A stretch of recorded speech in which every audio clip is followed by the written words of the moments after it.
السلام علیکم نوی ویډیو سره تاسو غلکلی وی امید لرم چې تاسو ټول به ډېر خوشحاله وئ ژوند په مزو کې به وئ ډېر ښه خبر رامخېته شوی دی چې د محمد زاده اګروال قاتلان گرفتار شول دوستانو محمد زاده اګروال په قتل کیس کې شپږ قاتلان گرفتار شوي دي قاتلان په کومه طریقه گرفتار شول قاتلانو کمې خبرې وکړې چې محمد زاده اګروال سره یې دومره ظلم ولې وکړو معلومات قبلولو لپاره زموږ دا ویډیو خامخا وګورئ تر اوسه زموږ چینل چا نه وي سبسکرایب کړی خو موږ زموږ چینل سبسکرایب کړئ تر دې نشان ورڅخه خامخا وښیئ چې زموږ هر یوه نوې معلوماتي ویډیو تاسو ته په اسانۍ سره میلاویږي محمد زاده اګروال د ملکن ډیویژن سره تعلق ساتو په ملکن ډیویژن کې ډېر زیات بېدردۍ سره قتل شوی و ځکه چې د ایسو خلاف خبرې شروع کړې وې او ډي سي صاحب له یې څه دمکې نیول کړې دوستانو د بیا په سوشل میډیا باندې یو پوسټ هم کړی و چې زما ژوند ته خطر ده ما ته ډېرو خلکو دمکې نه راکړي کله یې پوسټ کړی و د پوسټ لا پوره 20 ګنټې بعد بیا محمد زاده اګروال ختم شو محمد زاده اګروال ډېر زیات بېدردۍ سره قتل کړی شو دوستانو محمد زاده اګروال په قتل کیس کې شپږ کسان گرفتار شوي دي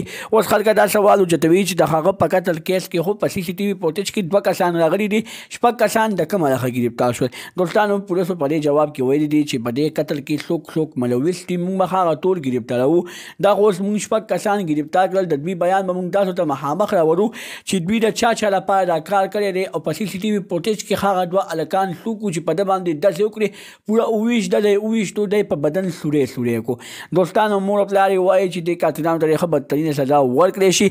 ځکه چې زمونږ د بچي قاتلان موږ ژوندي لیدل نه غواړو د نورو معلوماتي ویډیوګانو لپاره زموږ چینل سبسکرایب کړئ تر دې نشان ورڅخه مخه وښیئ چې زموږ هر یوه نوې معلوماتي ویډیو تاسو ته په اسانۍ سره میلاویږي والسلام